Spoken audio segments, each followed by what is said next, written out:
11. James Craig. In early 2023, 43-year-old mother of 6 Angela Craig began suffering from unexplainable headaches and dizziness. She sought medical help twice, but she was left without answers both times as her mysterious sickness continued. And while relatives hoped it was just a sinus infection, they knew it was more serious when Angela's condition began to rapidly worsen about 2 weeks after the first onset of symptoms. Her husband, a well-respected 45-year-old dentist named James Craig, met her at a hospital near their home in Aurora, Colorado, where she had a seizure and was put on life support. Unfortunately, the bizarre illness she suffered from took her life. James Craig was conspicuously absent from the hospital while Angela fought for her life, according to her family, who became suspicious amid the dentist's apparent lack of concern for his wife's well-being. In the meantime, one of Craig's employees informed a hospital nurse that a canister of potassium cyanide had been delivered to the office earlier that week. The nurse then called the police and an investigation ensued. Craig allegedly tried to claim that he ordered the cyanide for Angela because she wanted to take her own life but couldn't get the chemical on her own. Her sister painted a much different picture though. And according to court documents, Angela's sister accused Craig of having multiple affairs. She also suspected Craig of trying to poison Angela on at least one occasion 5 years earlier and described him as a pornography addict. The sister said that Angela had considered leaving Craig multiple times, but he repeatedly talked her into staying in the relationship. Detectives uncovered ample evidence that Craig was cheating on his wife at the time of her death. Based on emails and other records, his mistress came to visit him during Angela's 2 prior hospital visits, indicating that Craig may have poisoned Angela twice in the weeks leading up to her death. The mistress was also in town when Angela died, which explains Craig's absence from the hospital. Authorities charged Craig with first-degree murder, believing that he put the cyanide in his wife's protein shakes. In addition to his affair, other secrets have emerged. The dentist is allegedly in $2 million worth of debt, including hundreds of thousands that were lost to bad cryptocurrency investments, gambling, and a Ponzi scheme. His dental practice was hemorrhaging money as he continued paying for his mistress to fly to the area for visits. And he also had multiple ongoing bankruptcy cases and had taken out several large insurance policies on Angela's life. In the end, Craig pleaded not guilty and was banned from contacting 3 of his children.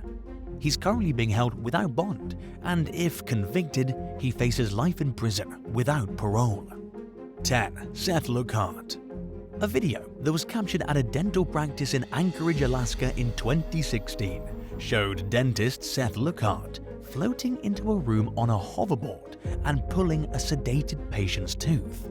He rolled away as he removed his gloves and mask, flashing a smile for the camera. The patient, Veronica Wilhelm, was unconscious at the time of the procedure. She had no idea that she was being filmed or that LOOKHART was on a hoverboard, and she was less than happy when she found out. She was one of several patients who reported LOOKHART for suspected malpractice, including another patient whose teeth were removed without their consent. Someone else who trusted LOOKHART as a professional dentist was repeatedly forced to return to the office for aftercare. And one man even claimed he was given such poorly fitted dentures that he struggled to eat, talk, and breathe. A lengthy federal investigation also uncovered shocking evidence of LOOKHART fraudulently billing the taxpayer-funded need-based health insurance program known as Medicaid for needless procedures, including unnecessarily sedating patients. Employees would later testify in court that the dentist pushed for patients on Medicaid to be sedated, while he opted for a local anesthesia for patients with private insurance. Yet, according to Alaska state law, dentists are only allowed to sedate Medicaid patients who are uncontrollable or severely anxious, or those who are undergoing emergency surgery. To make matters worse, sedated patients were left unattended and experienced breathing and respiratory complications as a result. Some of them nearly died due to the dentist's shoddy work. In some cases, patients awoke to discover that LOOKHART had removed the wrong teeth or had done other things that deviated from their agreed-upon treatment plan. Altogether, Lookhart was accused of stealing $250,000 from his partners and fraudulently billing Medicaid to the tune of $1.8 billion. He opted for a bench trial, which meant that the judge decided his fate rather than a jury, and was convicted of 46 counts of felony medical assistance fraud, felony scheme to defraud, and misdemeanor counts of illegal dentistry practice and reckless endangerment. His practice was also found guilty of 40 other counts related to the case. Lookhart was sentenced to 20 years in federal prison with 8 years suspended, which means he'll spend 12 years behind bars. In a statement, he apologized for his actions and said that he hopes to someday practice dentistry again. 9. Eddie OROBITG. In what can only be described as a case of bizarre irony, a Florida dentist who advertises his gentle touch on patients was arrested in May 2023 for allegedly bludgeoning a doctor over the head with a golf club. 52-year-old Dr. Eddie OROBITG was accused of losing his temper at a couple for walking on the golf cart path at a country club in Lake County, where he was golfing with his son.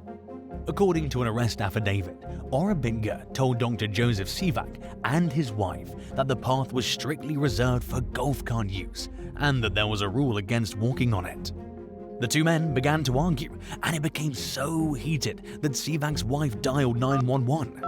In the background, Sivak could be heard telling OROBITG that he lived in the community and knew the rules. OROBITG was accused of escalating the verbal spat into a physical attack by swinging his golf club at Sivak's legs and then at his face. The arrest affidavit stated that Sivak tried to defend himself with a water bottle as OROBITG struck him in the side and back of the head. During the 911 call, Sivak's wife became hysterical, yelling that the men just wouldn't stop and that they were beating each other with golf clubs. Sheriff's deputies arrived to find Sivak covered in blood. His earlobe was ripped and needed stitches, and a visit to the hospital revealed that he'd broken ribs and a fractured cheekbone. In an interview with Fox 35 after the ordeal, Sivak said that OROBITG rushed up behind him and his wife, screaming and swearing while the couple took their daily walk together. They were briefly passing through the golf cart path when OROBITG confronted them. Sivak said he fell unconscious after being struck with the dentist's golf club, and that it scared him to think about how he could have died. And while the upscale neighborhood he lives in has an impeccable safety record, he said that he may be too traumatized to resume his outdoor walks.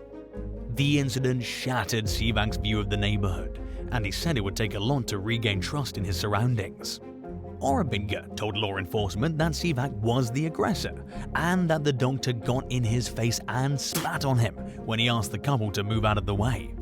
He accused Sivak of starting the physical fight by hitting him on the face with a water bottle.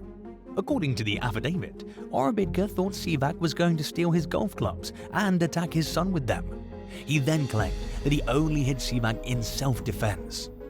Both Sivak's wife and OROBITG's son both reportedly pointed the finger at OROBITG, telling deputies that the fight escalated when the dentist spat in Sivak's face. In footage of the arrest, OROBITG seems surprised that he was in trouble, but in the end, he was charged with felony aggravated battery and was released on a $5,000 bond pending the outcome of the case. 8. Colin Howell. After enduring an abusive 3-year marriage to the father of her 2 children during the early 1990s, Kyle Jorgensen moved to the UK and started her new life. She joined a church in County Derry, Ireland, where she met her future second husband, a dentist and father of 4 named Colin Howell. Within just 5 months, the two of them were married, and they went on to have 5 kids together. In 1998, just 2 years into the couple's marriage, Howell sat Jorgensen down one day and confessed out of nowhere to cheating on his first wife, Leslie.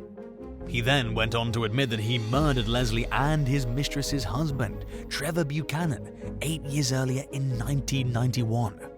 Police found the victims' bodies in an exhaust-filled car and concluded that Leslie and Buchanan were having an affair and took their own lives as part of a pact. The pair were surrounded by photos of their children, and a portable CD player in Leslie's hands played religious music. Howell and his mistress, Hazel Stewart, planned the double murder so they could spend the rest of their lives together. They carried out their affair at each other's homes and in the chair at Howell's dental practice. But they didn't live happily ever after like they planned, and their relationship ended shortly before Howell met Jorgensen. After telling Jorgensen about his crimes, he bullied her into remaining silent. She later told the Mirror that she tried telling some people at church about it, but Howell was such a respected community member that people either didn't believe her or wouldn't listen to her. Finally, in 2009, Howell confessed to the double murder at Jorgensen's urging. By then, he'd lost one of his children to a tragedy, along with £350,000 to a get-rich-quick scheme, leaving him plagued by guilt and convinced that he was being punished for his past. Howell pleaded guilty to both murders and was sentenced to life in prison.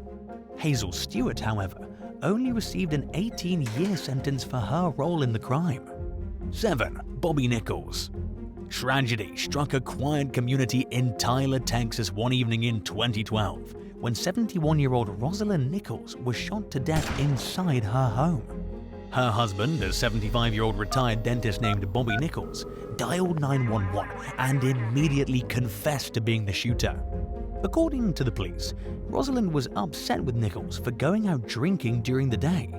They argued for hours after he returned home, and Rosalind asked her husband to leave several times, but he refused.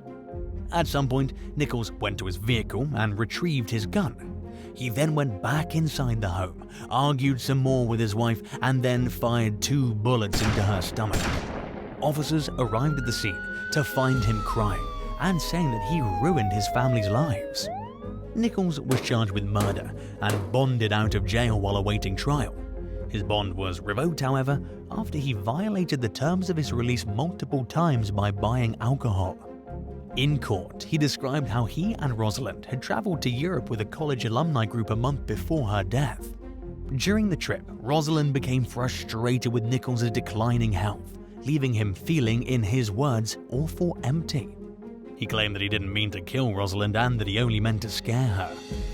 The jury didn't buy his argument, but they did rule that Nichols acted in a moment of sudden passion. Legally, this required the court to reduce what would otherwise be a life sentence to 20 years. He would have become eligible for parole after 10 years, but he passed away in prison in 2018. Friends and neighbors were shocked to learn that Bobby Nichols fatally shot his wife, because the couple had always seemed very happy together. 6. Dr. Dennis BLUME. While getting a tooth pulled in Provo, Utah in 2014, 22-year-old college student Jared Wakefield began choking on a piece of gauze. The dentist, Dr. Dennis BLUME, tried unsuccessfully to clear the young man's airway. A staff member dialed 911, but Wakefield went into cardiac arrest while waiting for help to arrive. Paramedics then rushed him to the hospital, but he was barely clinging to life by the time he made it to the medical facility. When doctors finally got Wakefield's heart beating again, 37 minutes had passed.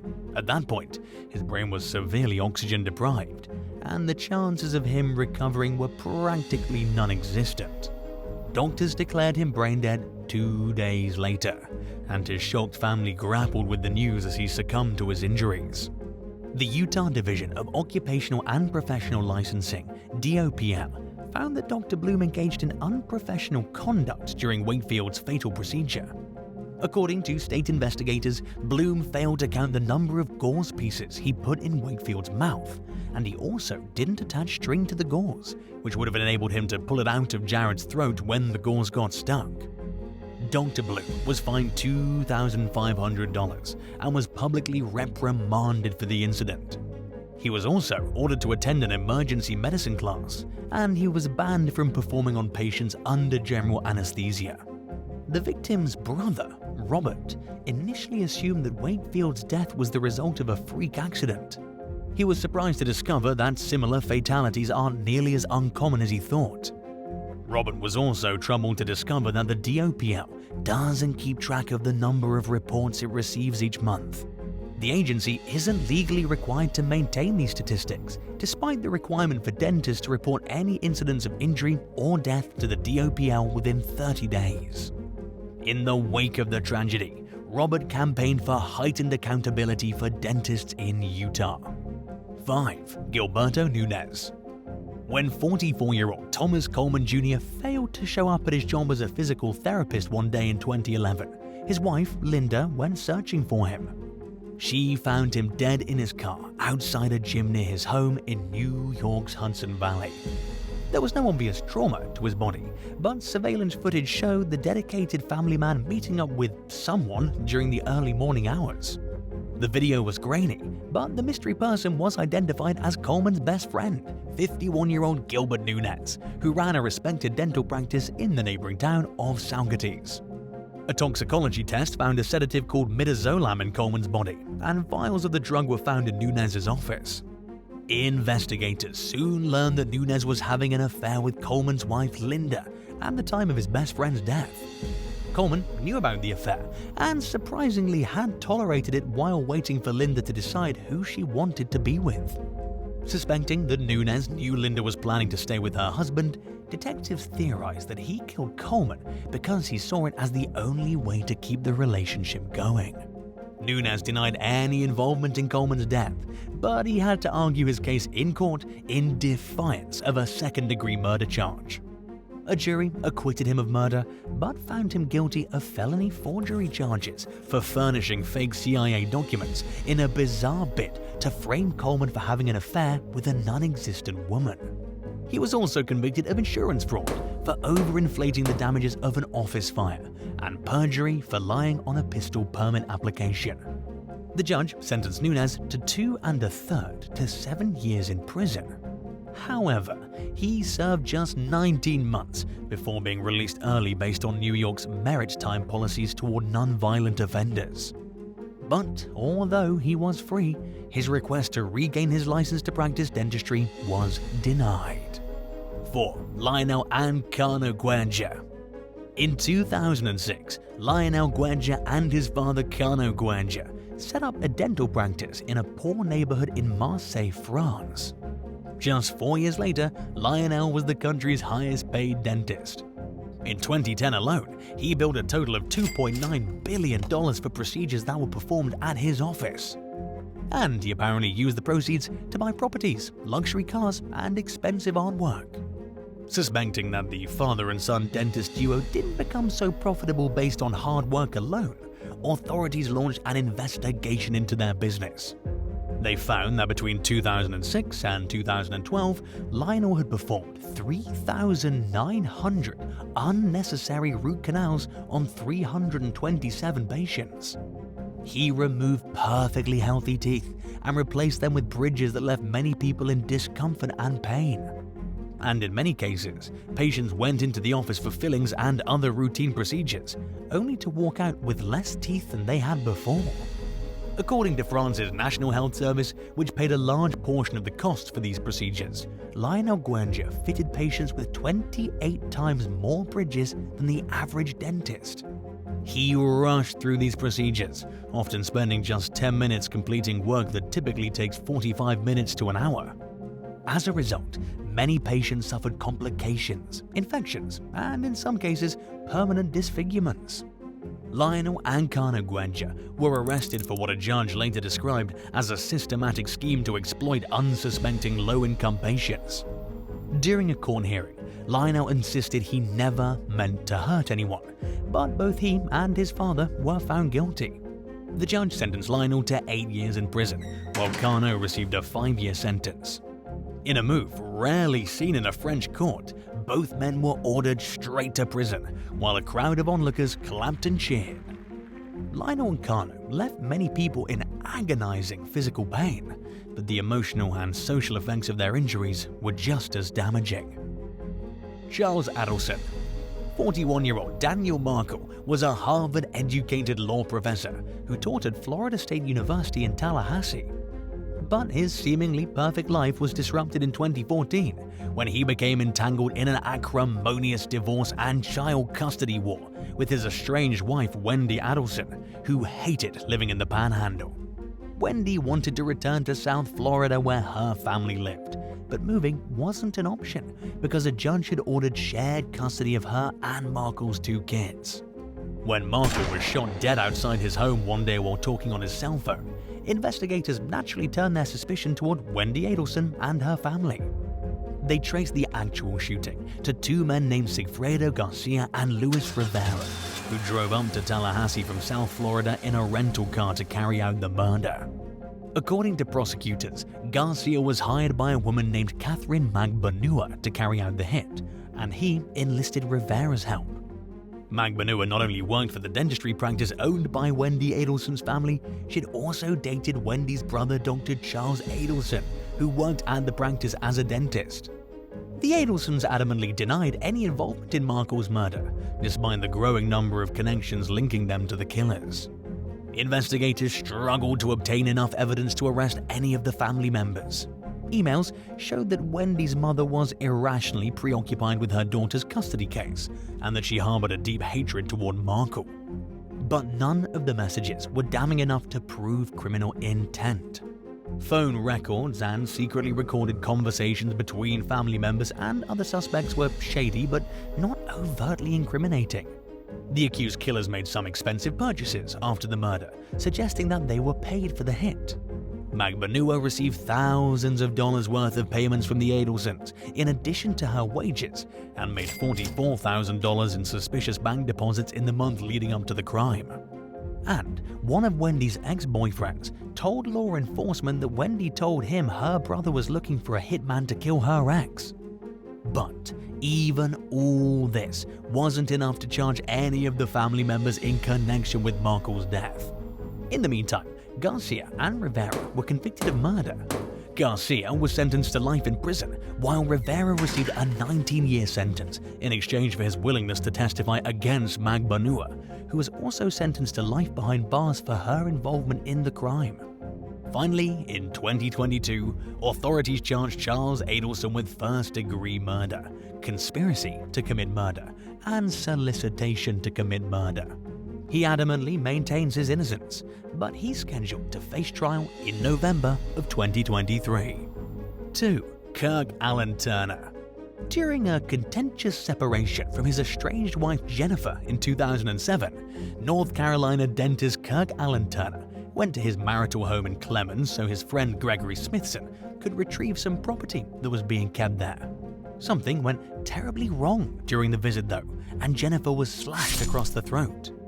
According to court documents, Smithson dialed 911 and administered CPR, but Jennifer was beyond saving. Her windpipe was severed. The cuts to her neck were so deep that one of them went all the way through to her spine, and her jugular vein and carotid artery were both cut. Turner admitted to cutting Jennifer's throat, but insisted that he did so in self-defense. He told investigators that Jennifer came at him with a 7-foot spear during a conversation about personal matters and stabbed him multiple times in the thigh and groin area. Left with no other choice, the 50-year-old pulled out a pocket knife and slashed his soon-to-be ex-wife's neck twice. Unconvinced by Turner's self-defense claims, prosecutors charged him with first-degree murder, claiming that he was enraged by a lawsuit Jennifer had filed against his alleged mistress. They accused Turner of inflicting the injuries that he claimed were caused by Jennifer, while Turner's defense attorneys argued that it was impossible for his wounds to be self-inflicted. Turner adamantly denied the allegations and received overwhelming support from friends, family, and community members who testified to his gentle, solid, and all-American character. The same people also praised him for performing free dental work on soldiers before their deployments overseas. Described as both a Christian and a pillar of the community, Turner received more support than his defense attorney had ever seen in favor of a murder defendant. At the time, most of his assets were tied up in his divorce, leaving limited funds to cover his $1 million bail. But after spending several months in jail, he borrowed money from supporters and managed to bond out while awaiting trial. But not everyone believed in Turner's innocence. He and Jennifer's daughter Wendy had already cut ties with her father for leaving her mother for another woman. After Jennifer's death, she was quick to conclude that Jennifer would have never violently attacked someone. Several of Jennifer's friends agreed, claiming that they'd never seen any signs of her having a violent side. If convicted, Turner faced life in prison without parole. but the jury acquitted him of the murder charge, ruling that he killed Jennifer in self-defense and he was a free man once again. Turner sued the North Carolina State Bureau of Investigation, SBI, for allegedly trying to frame him, claiming that the two SBI agents fabricated blood evidence during his trial. And in the end, he was awarded a $200,000 settlement. 1. Daniel Gold.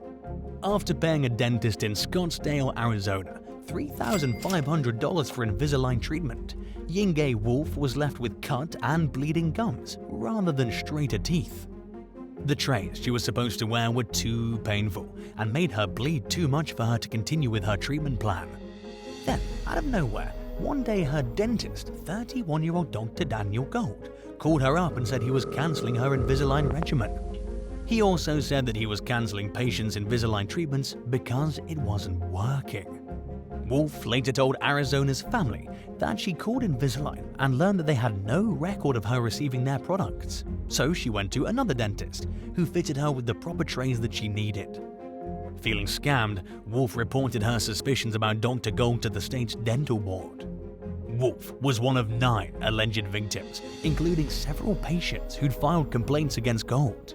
One woman accused the dentist of stealing mail out of her unlocked car inside her garage. She also claimed that the thief changed her address to Gold's address. During an interview with Arizona's family, the individual responsible for the anonymous complaint wondered out loud why Gold, someone with a high-paying, respectable career, would resort to stealing identities and other crimes. Court documents revealed that a search of Gold's home turned up fraudulent driver's licenses, credit cards, and mail.